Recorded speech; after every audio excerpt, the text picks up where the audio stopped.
went to continuation school, which Yeah. I gotta be honest with you, who man. told you this stuff? No, I just did a little bit of research, but because you seem like a really bright guy. Oh, so man. what happened in school that you had to go to? And first of all, explain what continuation school is. It's where all the remember. So remember like in regular high school, remember that girl that got pregnant and she disappeared. That cholo that was tagging the walls. He disappeared. And then just like and then that one pothead that got somebody pregnant, they all disappeared. It's almost like in Avengers, they disappear, or like in Back to the Future. And then when you go to when you go to continuation high school, that's where they're all at.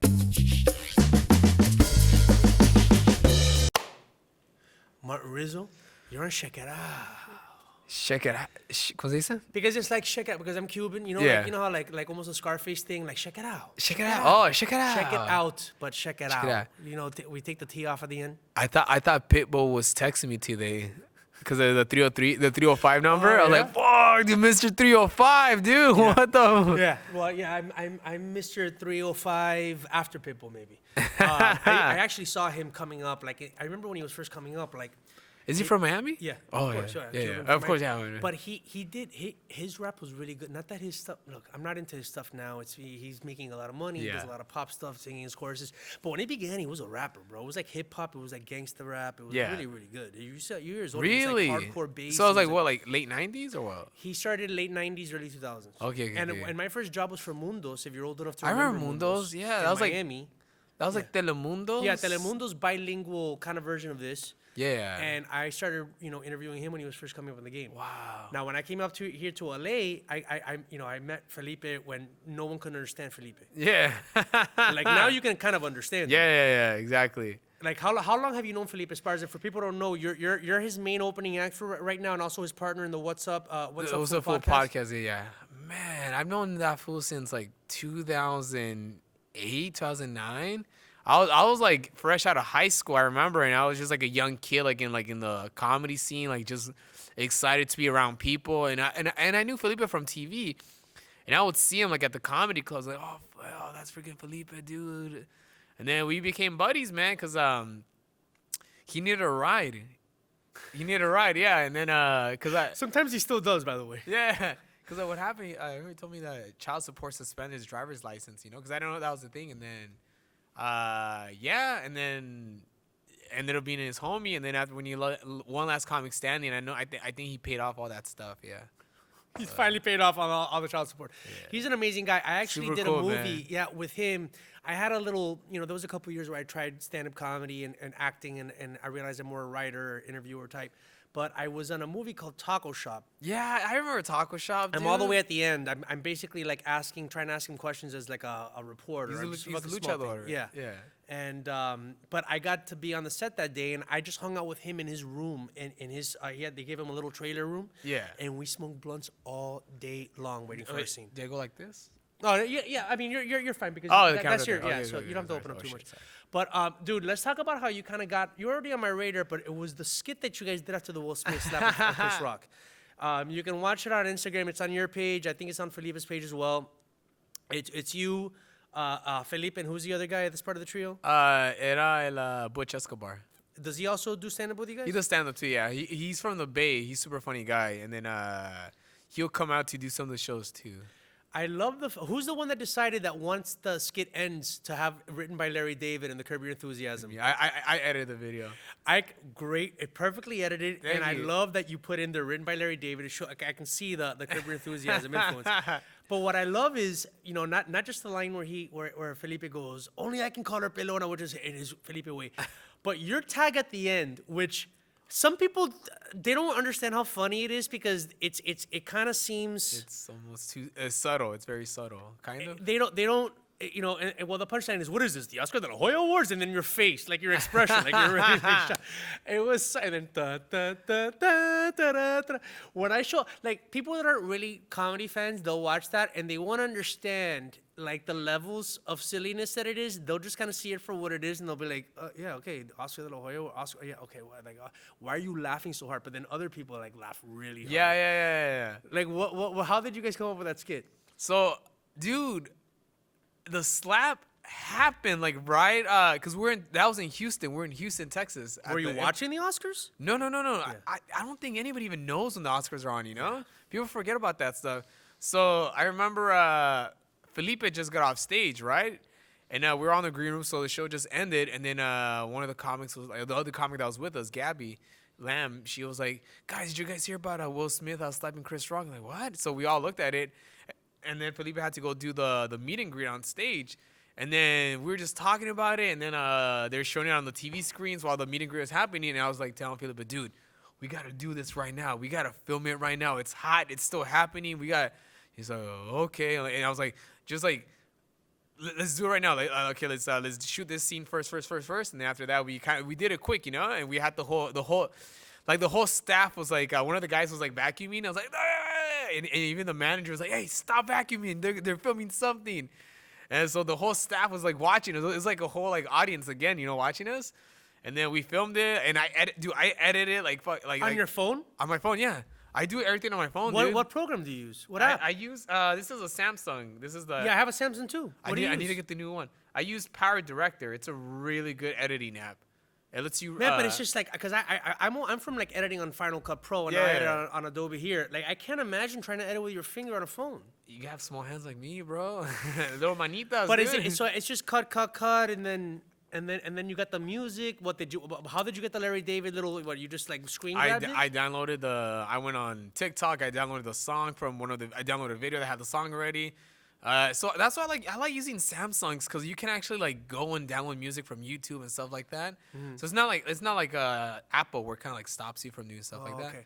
But dude, when did you guys put out that skit? Dude, we put it up there, like probably like 40 minutes after the slap. That's insane. So you sat down in the corner and edited that in a matter of what, 20 minutes? 20 minutes. I remember like everybody was in the green room just like chilling, you know, talking. And then I was outside in the showroom when it was empty. I was just like, I gotta finish this right now. Right now. And I edited, and I was like, there's something missing, dude. There's something missing at the end, you know, like kind of like it was funny, but just like it kind of seemed like not. It was really funny, the whole like everything, like Felipe and everything, like the line too. But I was like, it seems kind of flat, so I added the song, you know, that song. And at first originally I added another different song. I think it was No me recuerdo cuál canción era, pero another song. But we posted it. I added Felipe as a collaborator because you can do that on Instagram now, which is cool. And then it went viral, dude. Some people saw that video before they saw the actual slap video. Yeah. Man, talk about timing that you guys got it so quick. So how did you come up with that punchline? What is this? The Oscar de la Hoya Awards? Because I was actually saying that I was saying that line when like people were taking pictures. Because I was helping Felipe with the pictures, right? And I was like, what is this, Oscar de la Hoya Awards? And I was saying that, people were laughing. Before you knew about a slap, because it's funny, because Oscar de la Hoya is a boxer. Yeah, because I think people thought it was a punch at first. I thought it was a punch. I thought it was fake, but yeah, it looks like he's turning into it. Yeah. Oh, man, so funny. And then the pelona. But it seems like you guys got a good... I mean, when it first happened, it took me a while to, like, watch I was, like, at a dinner. We were watching it. I had to figure out all the dynamics and elements of what happened. For you know to know it's the hair, so he got that pelona line, which is hilarious, and the fact that you have like a bald friend and he's like, it seems so quick for you guys to have put that together. Yeah. Oh, because I shoot a lot of videos, dude. So like I've been probably like, editing videos for like over 10 years, right? So kind of like you kind of get the gist, and also like watching TikTok videos, you kind of get the humor and the editing and the zooms, you know. So with that, I was like, we gotta do it right now. And I know it is what you said, you know, like it just happened so quick. So I'm pretty sure. If I would have waited a little bit longer, I probably would have gotten like more of the humor that actually happened, you know, like. Right. But I just wanted to get it out there quick, but. Yeah. No, I thought it was so funny, and again, your expression, I saw. I'm like, there's something about this guy. I think you've got really noticed from that, right? Within the community that already kind of knows who you are. You feel like, okay. Yeah, some people. Yeah, I've gotten recognized a couple of times from videos, you know. But what I like is that expression, especially in the eye. Where you're like what the fuck? Like that, you nail that expression, and that might seem like a simple thing, you know what I'm saying? But like you nailed it on that one. So. Less is good from what I heard. Yeah. It's funny because I did a video. I remember like last year because we had like so one of my good friends he skates too, and he's a comedian, and he gives skate lessons to kids all around LA County, dude. Like And then he was teaching this one guy's kid, right? And this guy looks like crazy, like a cholo, right? He's such a sweetheart, dude. Yeah, and then we were like, let's shoot a video. We're like, I was like, we have this fool right here. He's cool. He's a fan, you know. And then we shot a couple of videos with this guy. He's so funny. A lot of people think that those videos were real, dude. I can show you one. Yeah, show me something, and maybe we can. If you send it to me, I can also splice something in. But yeah, man, no, you guys got a cool little crew that is breaking also beyond the whole Latin thing. You guys got that down, but you guys got such unique personalities. This one went super viral, and like the day I hate, I forgot to put my freaking my handle, right? Mm-hmm. So people kept sharing it. And it went viral with that people, and then only some fans would be like, "Hey," they would tag me in other video, like food, like because there's so many.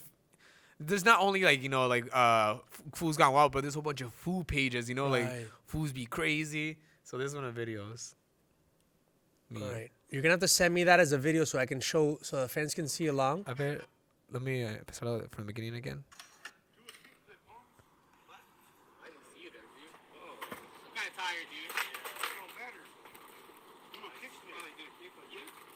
I'm kind of tired right now, dude. Yeah, we gotta go. It doesn't matter. You want to do the kickflip? No, you do a kickflip. That's a wait, hold on. But this is staged or this is real? It's staged. Ooh, nice. And people thought that was real. And dude, but your reaction too is like, no, he. But okay, so you're a good skater then? I skate. Are you a pro skater? No, but I really wanted to I wanted to be pro when I was a kid. But I skate a lot. I mean, that kickflip was impressive. Thank you. It's funny because like I'm in my 30s now, but like I feel like I skate better now than I did back then. Well, you seem like a late bloomer because I wouldn't have guessed you were in your 30s. How'd you get into comedy? Man, I've always wanted to do it, dude. Since I was a kid, I remember like in middle school, I used to watch like Conan O'Brien. And also, I used to watch like a lot of stand-up in Spanish, Like my mom used to watch Otro Rollo on TV. And then, of course, Sábado Gigante and all that stuff. And then in high school, I used to watch Last Comic Standing. And then after high school, in high school, I was writing jokes on my notebook, right? And then after high school, my senior year of high school, I went to the open mic at the Laugh Factory. So I did that. Wow, senior. At what point did you realize you're gonna be like a pro? I mean, right now you're touring with Felipe, right? A pro? I don't know, man. I just kept sticking with it, and just writing and just like. But also nowadays, like when I started, it was so different back then. Where like you could get famous just doing stand-up comedy. Now you got to do everything. You got to do podcasting. You got to do videos. You got to do YouTube. You got to do stand-up too. You got to do everything now. You just can't only do stand-up anymore, But that's helped a guy like you because you know how to edit and all that stuff. So like you're basically like Felipe's teammate now, doing the videos, you're the co-host on the What's Up Fool. Oh yeah, that's me right there. Yeah, dude. Little fool. Who's the other guy? Rodrigo Torres. You know what? I had him on an early check it out as well. Is he still part of the podcast? Yeah. Okay, cool. So you guys rotate in, or is the three of you? The three of us. Yeah. Nice. Hell yeah. Dude, so explain for people who kind of know Felipe as a comedian, like what's he like in real life, like behind the scenes? Is he the same exact person or what? He's the same guy off stage, on stage. He's the same guy off stage and on stage, dude. It's funny because some people turn on like their comedy just when they're on stage, and then when they get off, they're like they're serious. This fool's like funny. Like he's the same fool off stage. Like he's hilarious, dude. Like he'll be doing things without even. Like, we'll be walking down the street, and he'll be doing funny things without even an audience being there. So it's like, he doesn't even care if there's an audience or not. He's just being funny, just doing silly stuff. So, yeah. He is one of the unique human beings of all time. So do you notice that when you guys play to a non-Latino audience, like how you kind of connect with them and how you kind of like, because I think that you guys are funny no matter what. Even. So he's a pro, man. He's been doing it for so long that, like, he knows how to, what's it called? He knows how to adjust, and plus, like, his jokes are pretty universal, and he can switch it up, like, of course, his jokes are really universal, but if there's, like, a Latino crowd, he knows it's his people, it's raza, and he would just go, like, hey, and for me, it took me a while, because I would get nervous, like, we'd be doing shows, like, in the Midwest, and I'd see, like, white people in the crowd, and I'd be like, oh, man, like, they're not gonna understand anything, but then, funny's funny, and it's just practice, and just it's a lot of stage time for sure. But let me ask you this, because you were born in LA, you were born in East LA. We'll get to the East LA thing, but obviously you have a raza thing, and obviously you have a Latino thing, but like you said, you grew up watching Conan O'Brien. I got a feeling like you there's a part of you that's really universal or very Americanized, right? Oh, of course, yeah. Yeah, I mean, like it's funny because that's also like you freak yourself out too thinking about that, like, oh, I'm different, but like, no, we grew up the same way. I grew up watching the same cartoons, the same movies, like I watch all the Marvel movies, and it's just like, and I'm Mexican American, but like I relate. I feel like it relates to me, Did you watch the new Batman? Yeah. What'd you think? It's long. It was long. It's long, dude. I thought, and he's in every scene. Yeah, that's what I like. Yeah, he's it's kind of like they really did make it like more like a comic. Look, here's the thing. I love Batman Begins. I love the Christian Bale trilogy. To me, that knocks it out of the park. I've always liked the Batman franchise because there's a lot of darkness to it. Although there was the two late '90s ones, right? The first two with Michael Keaton were dark. The Edward Burton, which I thought was awesome. But then there were the two that was Joel Schumacher. Yeah. That I haven't even seen with the whole the nipples, bro. Yeah, those nipples. But then Christian Bale came back, and they went back to like gritty and really gritty, which I liked. The Dark Knight, The Dark Knight Rises, Bane, Joker. But this new one, it has the dark grittiness. They kept that. Yeah. But they made it more comic booky in that Batman's in every scene in his costume, talking to everybody like this. And I didn't know how I was gonna feel about this Robert Pattinson, because I'm not a big fan of him or Twilight or anything like that. How'd you feel about him and like the I like him because I feel I could be Batman. Like, he's all skinny. I'm like, dude, I could be Batman. What the heck, dude? Like almost the same hair, kind of, dude. I could almost be Batman, dude. I don't have the money. And the car too. I'm like, dude, that's like I've seen better cars at those Cholo car shows, bro. I actually like this car for that, man, because I love those old muscle cars. Yeah, exactly. But it's interesting. I thought the Catwoman was good. The Kravitz, right? Yeah. What's her name? Zoe Kravitz. Zoe Kravitz, yeah, Lenny Kravitz's daughter, yeah. Because I've actually seen Catwomen's that in the comic book that they made to look like her. So like the Dark Knight, I thought it was a good casting. Dude, are there any Latino superheroes? No, right? So, there's Miles Morales, which he is half Puerto Rican and half black. The Spider-Man. But then also there's DC's making a new movie with that kid, what's it called? Xolo Maridueña from Cobra Kai.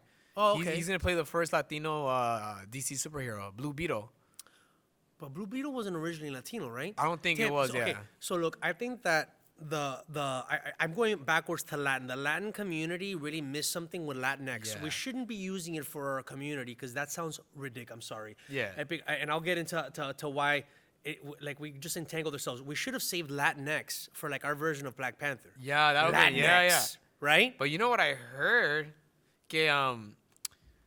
So they're doing Namor.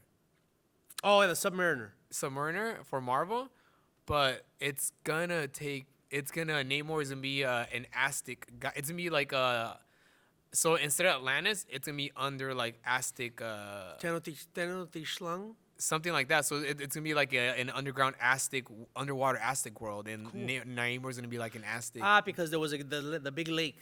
Yeah, so that's pretty cool right there. The Aztec capital was built on a big lake, for the people that don't know. Now it's Mexico City. And that's why Mexico City is kind of sinking, because it's on an old lake bed that was drained. Those pyramids are just heavy, dude. They're heavy. And those tortas they have out there, bro. Big tortas. Yeah. Have you been to the Teotihuacan? No.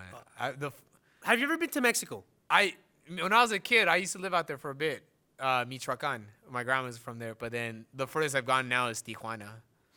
Yeah, and how do you feel when you go to Tijuana? Do you feel, because I've been there, I feel safe, but I go to the beach during the day. I don't really hang out at night or anything like that. I mean, when I went there, it's chill. It's very hipster now, like totally. It's like super hipster. Like I know, amazing food. So because when I told my homies like out here, like in back in the hood, they're like, "You went to Hong Kong, huh? Hong Kong's a strip club out there." Oh, really? yeah, it's great. Sometimes have you been there? He's like, no. And it's a little more than a strip club too, right? If you got the money and you got the time. Yeah, that's what I heard. Yeah, so I heard it's like a crazy thing, but like when I went out there, it's like every restaurant's like almost like very like artisanal. Or, Well, now the Tijuana food scene is like Anthony Bourdain did a whole episode there and stuff. Misión 19, which is like a big like fancy restaurant out there, and it's like Right. one of like the best restaurants in Tijuana. Yeah. How is the comedy But I scene don't- right now? I don't have a passport. You don't have but wait, you can go with you can just show your license. Yeah, I know. That's funny because like I tell people about that. They're like, "What?" I'm like, "Bro, if you live by LA, if you live in SoCal, you can." It's funny. My friend's like, "Dude, you can go without a passport. You give them $20 and let you go through." That's how it is. That's how TJ's always been, dude. People, That's funny. But okay, why don't Alright. you have a passport? Is there legal issues? Hey, or- I don't want to get into that, but no, but stand-up comedy scene, it's bad. It's cool. I like it, man. I love how you just side shifted to Hey, that. bro. Hey, Well, let me man. ask you something, because I had Jesus Trejo here earlier this day, and there was something that he didn't want to answer, and he shifted. So, a couple years ago when I started this podcast, I had Carlos Mencia on. Okay, you know Carlos Mencia, Yeah, the whole yeah. controversy. You know about how like he stole jokes, and then Joe Rogan was on. I got on stage. You've seen that video, right? Oh, 'Cause yeah, you were I probably was in like high 10. school You were when like, I- okay, you were young at the time. So I'm a huge Joe Rogan fan. I wouldn't be doing a podcast without being a Joe Rogan fan. But I had a chance to do Carlos Mencia. He came. He was promoting his tour or whatever, and he came and I asked him about that, and he answered. He talked about being suicidal and all that stuff. Yeah. Now, when I have a guest on, I don't try to. I'm not Barbara Walters. I ain't trying to give you like a hard ass interview. I'm gonna listen to you, and I'm gonna maybe pander to you a little bit. Yeah. But I said, man, looking back at that video, I feel that Joe Rogan was back then was roid raging on you, and if that happened today, he wouldn't have been so aggressive in your face, like he was gonna punch you out. And so all the comments on the YouTube are all crapping on me, right? Which I knew was gonna happen by all Joe Rogan fans. Mind you, I'm a Joe Rogan fan. Yeah. But I noticed that after I did that interview, like a lot of my Latino comedian friends, including Jesus, who didn't want to talk about it, Francisco Ramos was a good friend of mine. Ari Manis, if you know who he is a friend of mine. They all kind of like, oh, you had Carlos Mencia on your podcast. I'm like, yeah. And they just, like there was like a, that's kind of like, is it like a betrayal to the, like, have you ever met Carlos Mencia? Have I met him? I met him. I used to. Like, is it okay to say hi to him or does it blacklist you? No, I mean, I know I've met him back in the day when I used to work at what's it called? Maker Studios. And he was part of a show there with this other comedian, Momo Rodriguez. Yeah, Momo Rodriguez. And I used to be a writer for Fluffy's YouTube show there back. It was like in 2013. Nice. For Damn TV. So I remember, I think I ran into him back then, but then I don't think I've seen him as of since like 2013. I think he headlines his own shows and he doesn't really pop up. But is it like a persona non grata? Like, oh, you don't really kind of like hang out with someone that's been like accused of joke stealing? Is or is that already kind of faded away? I think it's been so long, dude. Yeah. Because that happened like what, like over 10 years ago. 16 years Almost ago, 15 dude? years ago, yeah. 2009, I think it was. I think Or it was 2007. I think it was like 2007, Yeah. dude. So it's like 15 years. Dude, that's a long time, That's a long man. time. Like if you put it like in time frame, like from like, let's say it was like 1986 to 2002, that's a long time, which is like the same time frame. Well, I would love to see him go on the Joe Rogan podcast and then hash Ooh, it that'd out. be insane, dude. That'd be crazy. So tell us a little bit about your stand-up. Like, what are the kind of things you talk about, joke about? Talk about growing up, in LA. What you're still doing? Which I'm still being raised out here in LA, dude. Born and still being raised. Just about family, relationships, just silly stuff, and like stuff about like what's happening in like society. You were born in East LA. East You've LA. seen the movie Born in East Yeah, LA, right? dude. I love that movie, dude. I was born in East LA. Do you remember Tony Plana, who's Cuban? Do you remember the famous line that he tells Cheech when he's hanging upside down? Take up your pants. Well, that one too. Then, fuck me? No. Fuck you. I Yeah. gotta beat this out. I always say that. I was a little kid when that came out, so I remember watching that and just like, not understanding half of it, but it's just so funny. And Cheech Marin is just a hoot, man. He still smokes a lot of pot. Have you ever met Yeah, him? dude. Yeah, it's crazy. I met him. Yeah. It's just insane how fast time goes. It's just like, man. Wait, you were on 2 Super Bowl commercials? I was in. I think they played it. Yeah, I was in 2 Super. Yeah, I was. What commercials were you on? I was in It was this commercial from McDonald's. I remember it was. Dude, it's a crazy story, dude. So I was with this agency called Sylvia and Ferguson. This was like back in probably 10 years ago. So when I did that commercial, the way I got that commercial agent was I was performing at this comedy club that was right there by Universal Studios. It's not there anymore. The John Lovitz Comedy Club. Oh, I remember that. The John Lovitz. And it was a cool comedy club. I was performing there and I had a good set, right? I was young as hell. I was a teenager still. And this guy came up to me, hey, good stuff, man. I'm an agent. Here's my card. And right, so I went to the orientation or whatever, with a whole bunch of other people. And then I got signed with them, right? And then I did 2 commercials. I did an Audi commercial, then I did that McDonald's commercial. And then I remember I got they gave me my check.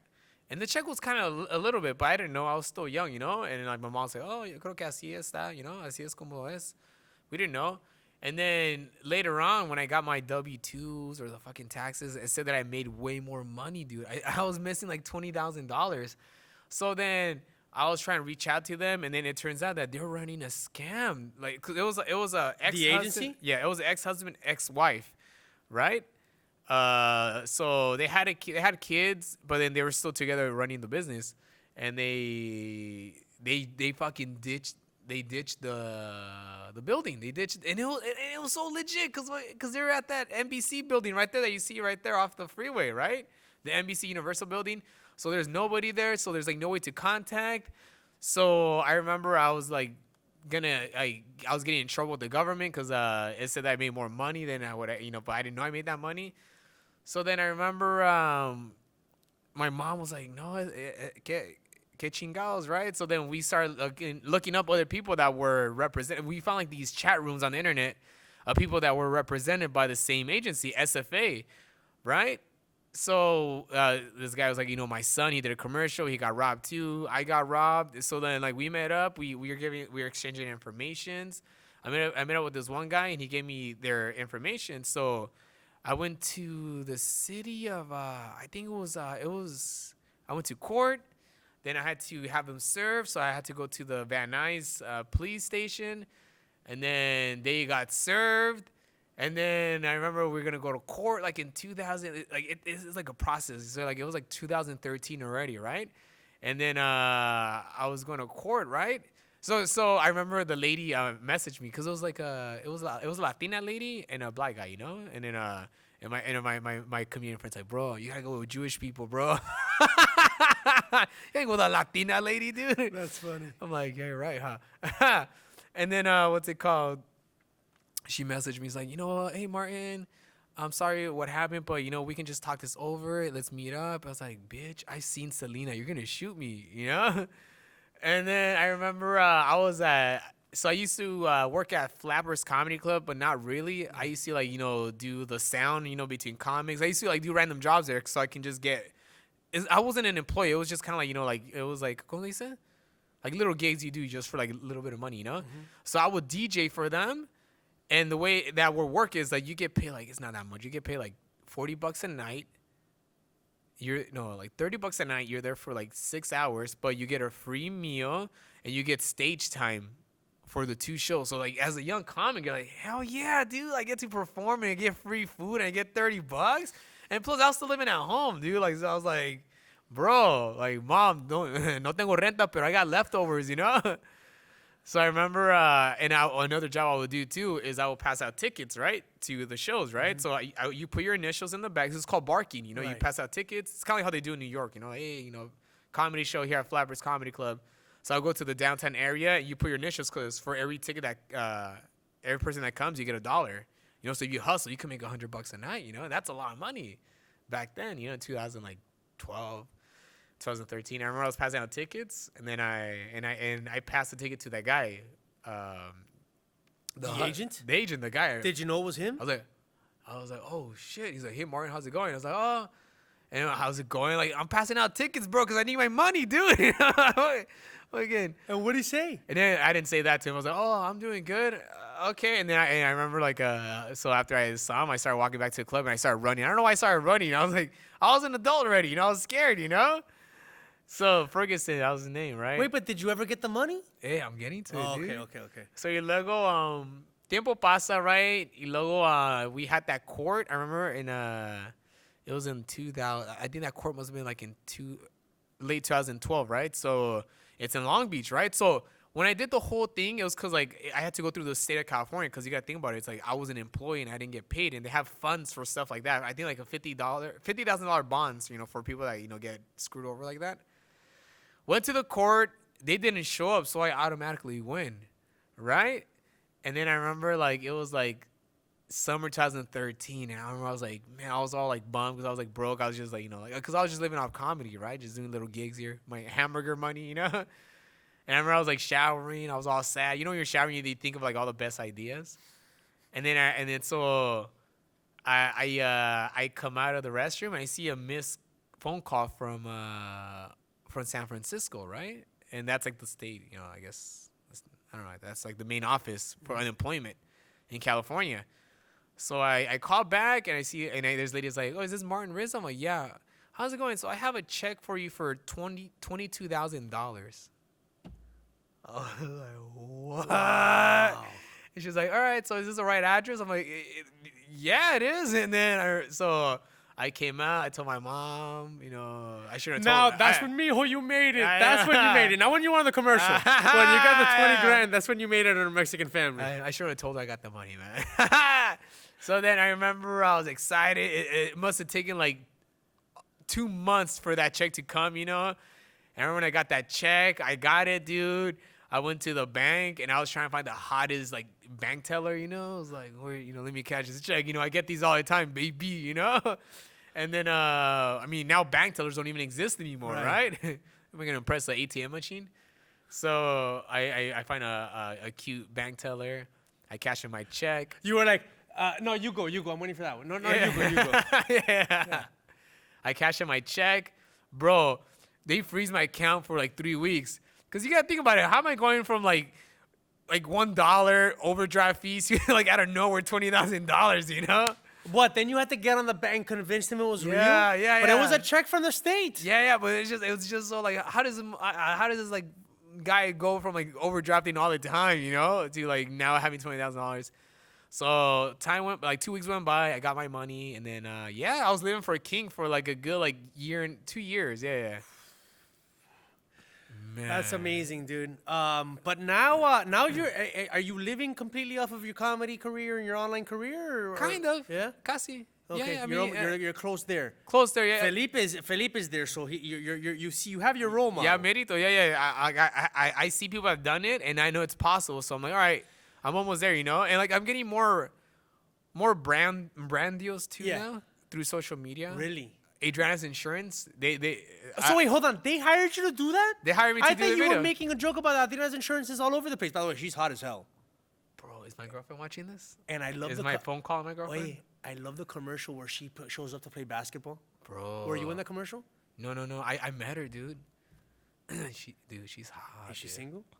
No, I see her. Yeah, she has like a rich boyfriend. Oh man. They go to like all these like I think like I don't know. She's always in Miami too. Adriana's Insurance. Was she Cuban or anything like that? I think it's Latina, pero yeah. But what? So they reached out to you to do the social online, like this funny thing where she's all over the place. They saw me and so they saw one of my videos that Food's Gone Wild shared, and then one of their agents for like I guess social media or marketing messaged me, and I went in there for a meeting. I met her. And then they're like, all right, so you just do some videos, but they're like, try not to make it as commercially as right. Like don't make it obvious. So I was like, all right, I'll do like my spin on it. So I was like kind of like I just like making fun of like how she's everywhere and all that stuff, So that's funny, man. Congrats. I gotta ask you, one thing that's really inspirational that you're getting to this place is that you went to continuation school, which I gotta be honest with you, man. Wait, who told you this stuff? No, I just did a little bit of research, but because you seem like a really bright guy. Oh, so man. What happened in school that you had to go to? And first of all, explain what continuation school is. It's where all the remember like in regular high school, remember that girl that got pregnant and she disappeared. That cholo that was tagging the walls. He disappeared, and then just like and then that one pothead that got somebody pregnant. They all disappeared. It's almost like in Avengers, they disappear, or like in Back to the Future. And then when you go to when you go to continuation high school, that's where they're all at. It's like purgatory, dude. It's like. But why is it continuation? Because you mess up so much in regular high school that there's no way you can catch up in regular high school, that you go there and it's kind of like a second chance, you know? And it's like, it's almost like not even fair, dude. Like they give you credits for nothing. They give us credits to come dressed up for Halloween. Where was the campus? It's like, my campus was probably like a mile or 2 miles away from like the regular high school. I remember, I gotta ask you this because That's where all the bad you kids seem went. like a really nice kid. Like, But the reason I went there is because my junior year in high school, I ditched so much because my mom went to Mexico to take care of my grandma that was sick, right? So I was alone for like 6 months, dude. I was just ditching. You know, they call the house, I'm answering the phone, you know, and then But when you went to continuation school, or like there are like a lot of like people you had to avoid, gangsters. a lot of gangsters, dude.